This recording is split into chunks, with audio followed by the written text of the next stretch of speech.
محترم جناب T A صاحب، شوگر لینڈ USA، آپ کیا ممنون ہیں کہ آپ نے ہماری ویب سائٹ اہل سنت.net پر یاد فرمایا، آپ نے پوچھا کہ حرمین شریفین کے امام کے پیچھے نماز ادا نہ کرنے میں کیا حکمت؟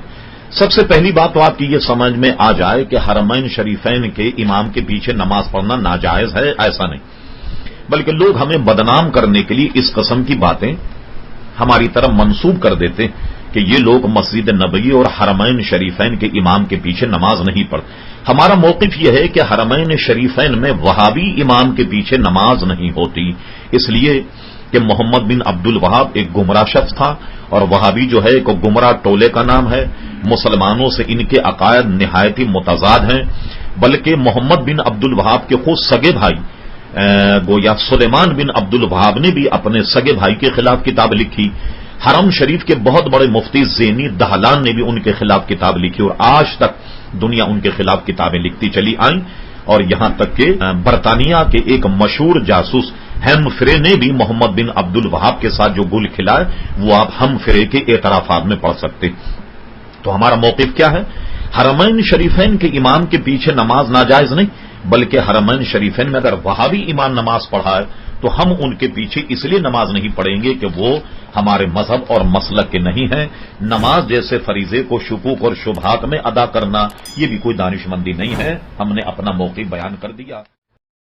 شاہ صاحب یہ معلوم کرنا تھا، اہل سنت والجماعت حنفی مذہب رکھنے والوں کے لیے کیا حکم ہے کہ وہ جب سعودی عرب جاتے ہیں حج اور عمرے کی ادائیگی کے لیے تو وہاں جو امام ہے وہ غیر مقلد ہے، اس کے پیچھے نماز پڑھ سکتے ہیں؟ حضور والا آپ سارے مذاکروں میں رہے تو پورا آدھا گھنٹہ ہم نے اس پہ لگایا کہ سنی کی نماز صرف اہل سنت کے پیچھے جائز، کسی اور مذہب کے پیچھے جائز نہیں۔ اور یہ جو سعودی دور ہے، اس سے پہلے جب ترکیوں کا دور تھا تو ترکیوں نے تو اتنا اہتمام کیا تھا کہ خانے کعبے میں چاروں طرف 4 مصلے بچھا دیے تھے، حنبلی، حنفی، مالکی، شافعی، ہر امام کا ماننے والا اپنے امام کے پیچھے نماز پڑھے، کوئی جھگڑا ہی نہیں، ٹھیک ہے۔ اب چونکہ حکومت انہوں نے لے لی تو لینے کے بعد میں لوگ تو بھول جاتے ہیں تاریخ، کئی دفعے ہم نے اس کو کہا، ریکارڈ دیکھیں ہمارا ویب سائٹ، اس پر آپ اس کو دوبارہ سنیے۔ مسئلہ یہ ہے کہ ترکیوں کی حکومت جو تھی وہ اہل سنت و جماعت کی، اور حکومت ان سے کنہوں نے لی؟ یہ آل سعود اور آل شیخ۔ آل سعود سے مراد یہ بادشاہ ہیں جو چل رہے ہیں، اور ٹیک اوور کرنے کے بعد انہوں نے اس کا نام ہی سعودی عرب اس لیے رکھا، اس کا نام سعود تھا جس نے حملہ کر کے مسلمان حکومت لی۔ آل شیخ جو ہیں یہ آل شیخ محمد بن عبد الوہاب کی اولاد، یہ آل شیخ کہلاتے۔ انہوں نے کیا کیا کہ حرم شریف پر حملہ کرنے سے پہلے ایک معاہدہ کیا۔ معاہدہ یہ ہوا کہ ہم مل کر کے کعبے پر اور مدینہ شریف پر حملہ کریں، جب ہماری حکومت بن جائے تو یہ ہمارا معاہدہ ہے کہ آل سعود تو ان کے ہاتھ بادشاہت ہوگی، حاکم یہ ہوں گے، اور آل شیخ جو ہیں سارے مذہبی معاملات کو یہ ڈیل کریں گے، ان کی قضات ہوگی، ان کے قاضی ہوں گے، امام ان کے ہوں گے، مدرسے ان کے ہوں گے، محدث ان کے ہوں گے، مفتی ان کے ہوں گے۔ یہ دونوں میں یہ معاہدہ ہوا، اور اس معاہدہ ہونے کے بعد انہوں نے مدینہ منورہ پر چڑھائی کی، مکہ مکرمہ پر چڑھائی کی۔ جو حضرات سعودی عرب میں کوئی بہت خاص عزیز ان کے رہتے ہیں اور ہوں باخبر، سعودی عرب نے چند سال پہلے اپنا 100 سالہ جشن منایا، 100 سالہ جشن، پوچھے جنہوں نے پروگرام دیکھا، عبدالعزیز، ملک عبدالعزیز کو حرم شریف میں گھوڑے پر بیٹھ کر تلوار سے لوگوں کو قتل کرتا ہوا دکھایا گیا۔ حرم شریف کیا یہودی آ گئے تھے حرم شریف میں؟ کون تھے جن کا قتل عام کیا؟ وہ سب سنی تھے۔ مسجد نبوی کے امام کو مصلی پر تلوار سے ذبح کیا، اور صرف 200 حضرات نے مدینہ شریف پر حملہ کیا۔ میں سن 77 میں پہلی مرتبہ مدینہ شریف گیا، قطب مدینہ حضرت اللہ مولانا ضیاء الدین صاحب مدنی رحمت اللہ علیہ کے یہاں 40 دن رہا، معاملہ سنتا رہا، تو انہوں نے بتایا کہ صرف 200 آدمیوں نے حملہ کیا تھا مدینہ شریف، اور وہ اتنے پکے دیندار سنی تھے ترکی کہ جب انہوں نے حملہ کیا انہوں نے ہتھیار ڈال دیے، اور یہ کہہ کر ہتھیار ڈال لیے کہ حرم رسول میں ہم قتل نہیں کریں۔ خود قتل ہو گئے مگر انہوں نے دفاع نہیں کیا. یہی حال مکہ کا ہوا اور انہیں حکومت لی. لوگ سب بھول جاتے ہیں. ہوا یہ کہ حکومت لینے کے بعد سب سے پہلا کام کیا کیا انہوں نے؟ یہ بات ہے 1925 کے بعد کی 29 تک اور 30 تک ان کا آپریشن مکمل ہوا. جنت البقیع پر بلڈوزر چلائے، گیتی اور پھاوڑے سے جنت البقیع کے شاندار مزارات اکھیڑ کر پھینکا، اہل بیت کے مزارات اکھیڑ کر پھینکے. سب سے شاندار مزار جنت البقیع میں حضرت عثمان غنی رضی اللہ عنہ کا، اس کے اینٹ پتھر الگ کر کے اس کو زمین بوس کیا. پھر اس کے بعد جناب انہوں نے جنت مالا کا قبرستان جو ہے اس کو زمین بوس کیا. یہ سارے مزارات انہوں نے ڈھا دیے اور اس وقت کے نزدیک کہتے تھے کہ یہ گنبد خضرا جو ہے یہ صنم اکبر ہے، سب سے بڑا بت. یہ معاذ اللہ گنبد خضرا کو سب سے بڑا بت تصور کرتے تھے، لیکن ان کو وہ شہید کرنے میں قادر نہیں ہو سکے. جب انہوں نے جنت البقیع جنت مالا کو ڈھایا تو یہ اس زمانے کی بات ہے جب مولانا محمد علی جوہر، علامہ عبد الحامد بدایونی، علامہ عبد العلیم صدیقی، ایک صحافی تھے جن کا نام ریاض الحسن ریاض حسین تھا. آج سے کوئی 30 سال پہلے اخبار جنگ میں ان کا انٹرویو چھپا تھا. یہ وہ وقت میں شامل تھے جو ہندوستان سے سعودی عرب میں احتجاج کرنے کے لیے آئے کہ بھئی ہندوستان کے مسلمان وہ غیر منقسم ہندوستان تھا جسے پاکستان میں ہندوستان. انہوں نے احتجاج کیا اور احتجاج کرنے کے بعد ان سے سعودی حکومت نے وعدہ کیا کہ ہم یہ دوبارہ بنائیں گے. یہ جو آپ ان بزرگوں کے مزار پر کچھ پتھر رکھے ہوئے دیکھتے ہیں کہ جس سے یہ پتہ لگ جائے کہ یہ حضرت فاطمہ کا مزار ہے، یہ حضرت امام حسن کا ہے، یہ اسی وقت کی برکت کہ یہ پتھر لگا کر انہوں نے ایک طرح سے نشاندہی کر دی کہ یہ ان کے مزارات ہیں، لیکن اس کے بنانے کا وعدہ انہوں نے پورا نہیں کیا. حضرت خدیجۃ الکبریٰ کا روضہ جنت مالا بہت شاندار بنا ہوا تھا. کسی صاحب کے پاس وقت ہو اس فقیر کے پاس آئیں، وہ تمام آپ کو میں فوٹو دکھاؤں گا کہ جو اس کے ڈھانے سے پہلے جنت البقیع جنت مالا. اب بتائیے ایسے حضرات جنہوں نے ہزاروں مسلمانوں کو تحقیق کیا، کعبے پر قبضہ کیا، مدینہ شریف پر قبضہ کیا، وہاں میں ہم لوگ کہتے ہیں سب بھول گئے، آپ ان کے پیچھے نماز کیوں نہیں پڑھتے؟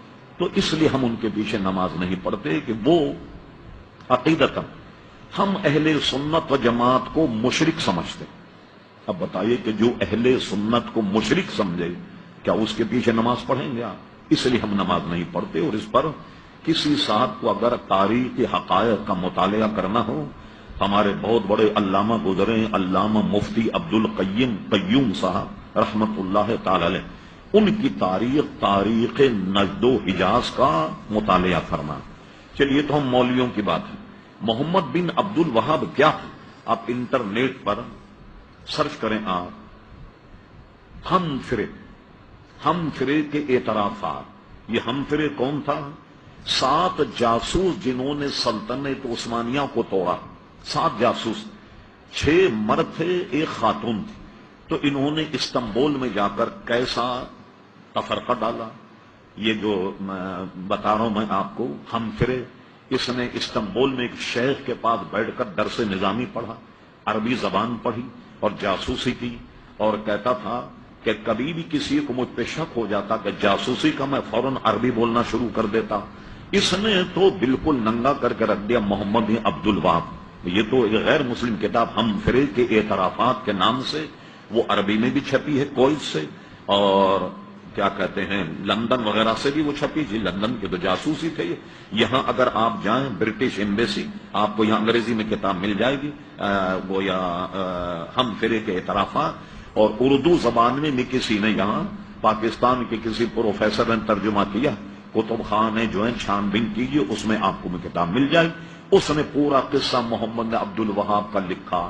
میں نے اس کو کیسے گمراہ کیا، اس سے مناظرہ کیا کہ شراب حلال، اور یہ ثابت کر دیا کہ شراب حرام نہیں، اور اس کو شراب پلائی.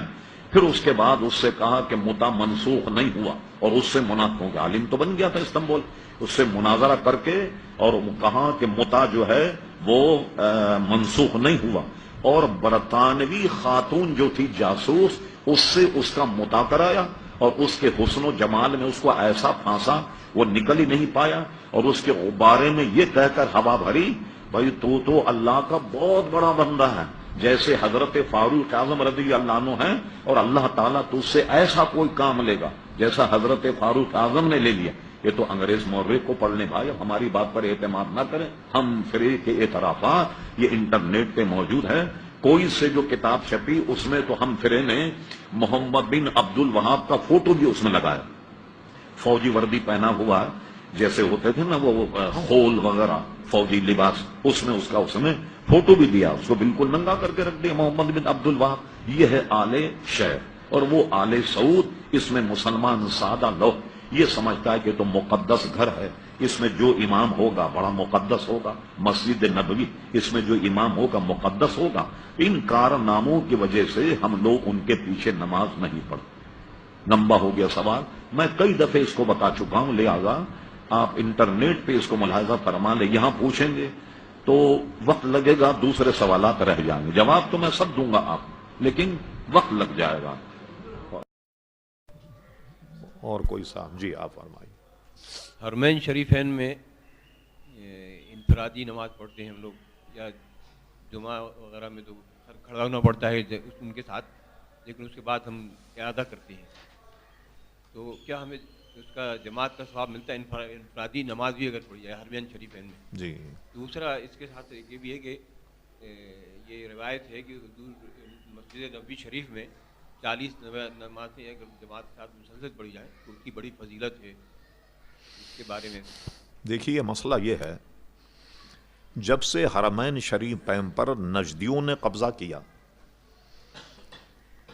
تو ہم یہ تو سوچتے ہیں کہ بھئی یہاں اتنی نماز کا اتنا ثواب، مگر دوسرے پہلو پہ بھی غور کریں کہ وہاں اگر ایک نماز ضائع ہو گئی تو گناہ بھی تو اتنا ہی ہے، یعنی اگر ایک نماز مکہ شریف میں چھوٹ گئی تو گویا 1,00,000 نمازیں آپ کی چھوٹی تو اس کا گناہ بھی ہے۔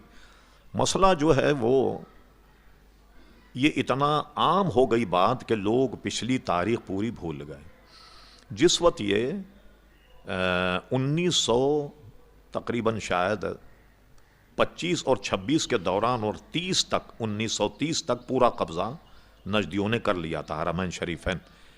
اس زمانے کے اگر آپ حالات پڑھنا چاہیں تو ایک کتاب ہے تاریخ نجد و حجاز، وہ بالکل ابھی بھی ملتی ہے، حضرت علامہ مولانا مفتی عبد القیوم ہزاروی صاحب رحمۃ اللہ علیہ نے ان تمام معاملات کو جمع کیا جو زمانے میں تھے، اس کو اگر آپ پڑھیں تو ہم تو کراچی میں بیٹھ کر سوچے بھی مدینہ شریف کا امام کتنا بابرکت ہوگا، سبحان اللہ، مکہ شریف کا امام جب وہ آئے لوگوں نے ایسی عمدہ نماز پڑھی کہ آواز نہیں جاتی تو وہ ریڈیو رکھ لیا، ریڈیو پر نماز پڑھ رہے ہیں، بھی مکہ کا امام آیا ہوا، سمجھ۔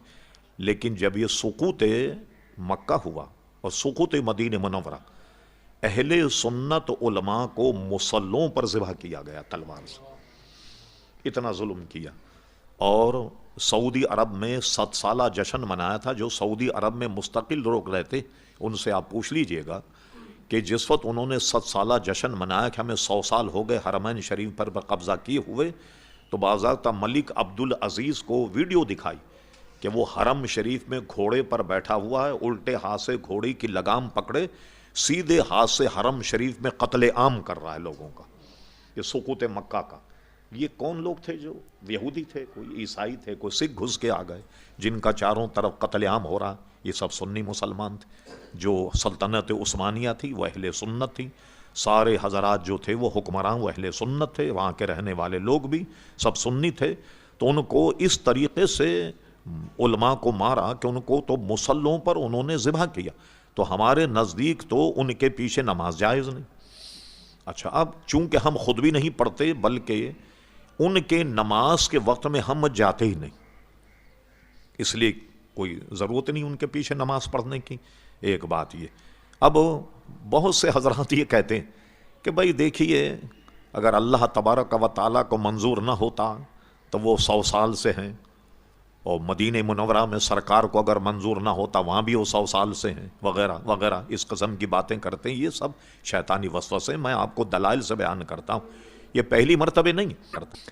جس وقت حضرت عثمان غنی کا قتل ہوا، وہ شہید ہوئے، تیسرے خلیفہ تھے، اس زمانے میں 1 لاکھ کے قریب صحابہ کرام موجود ہوں گے، اس لیے کہ حضور علیہ السلام نے جب حجۃ الوداع کا خطبہ پڑھا تو 1.25 لاکھ صحابہ کرام علیہم رضوان موجود تھے. تو جس وقت حضرت عثمان غنی رضی اللہ عنہ کو قتل کیا، وہ جو ہنگامہ کرنے والے لوگ تھے، جب انہوں نے مسجد نبوی نماز پڑھائی تو اس دور میں صحابہ اور تابعین نے ان کے پیچھے نماز نہیں پڑھی. ایک دور یہ آیا، دوسرا دور آئی یزید کے دور میں. اس نے کیا کیا کہ امام حسین رضی اللہ تعالیٰ عنہ کی شہادت کے بعد ایک بہت بڑا لشکر مدینہ منورہ بھیجا. غالباً اس کا نام تھا مسلم بن عقبہ، اس کے لشکر سالار کا. اس نے مدینہ منورہ پر حملہ کیا. علامہ ابن جریر فرماتے ہیں کہ حملہ تو ہوا، 700 صحابہ، کئی سو تابعین شہید ہوئے، بلکہ انہوں نے وہ بے حیائی کی کہ مدینہ منورہ میں شریف عورتیں 1700 حرام کے حمل سے حاملہ ہوئیں. یزیدی فتنہ جب مدینہ منورہ میں آیا، بہت زبردست فتنہ. جب انہوں نے مسجد نبوی پر قبضہ تو کیا کیا، یا جب بھی نماز پڑھائی اس وقت کے صحابہ کرام علیہم رضوان نے ان کے پیچھے نماز نہیں پڑھی، یا جو تابعین تھے انہوں نے ان کے پیچھے نماز نہیں پڑھی، اور انہوں نے یہ کیا کہ مسجد نبوی کے ستون سے گھوڑے باندھے، گھوڑے لید مسجد نبوی میں کرتے.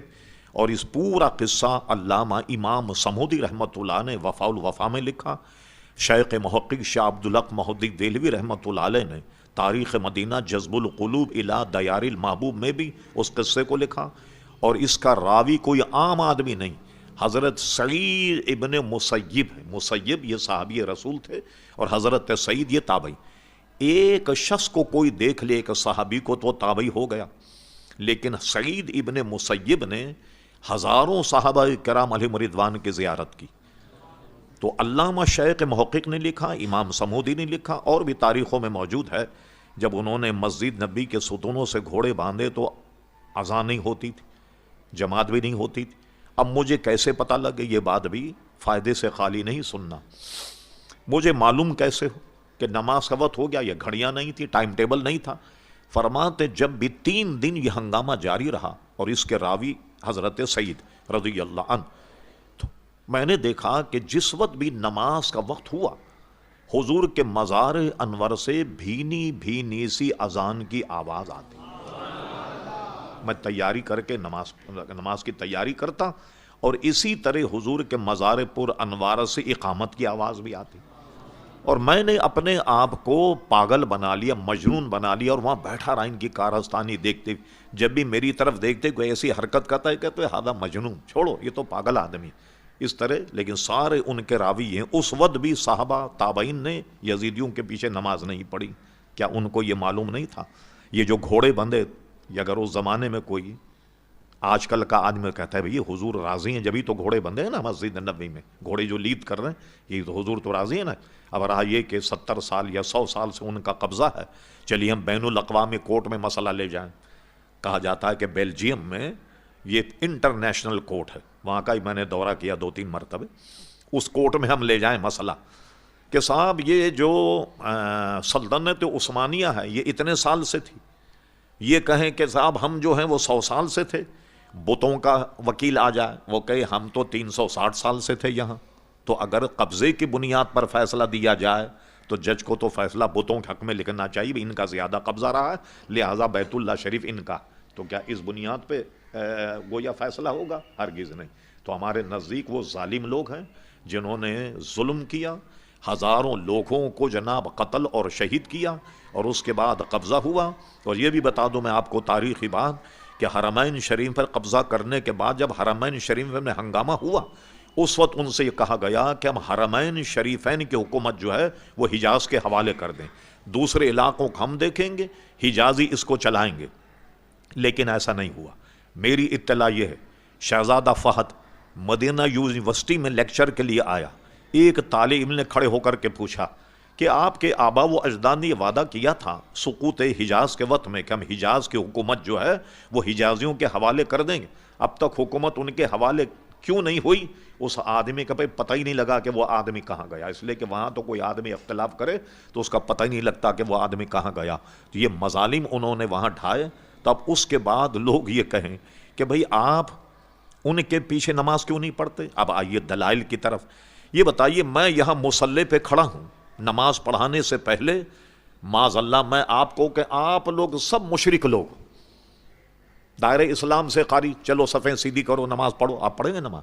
کہ مولانا کا دماغ خراب ہو گیا، سب سے پہلے سب کفر اور مشرک کا فتویٰ دیا اور اس کے بعد کہتے ہیں صفیں درست کرو.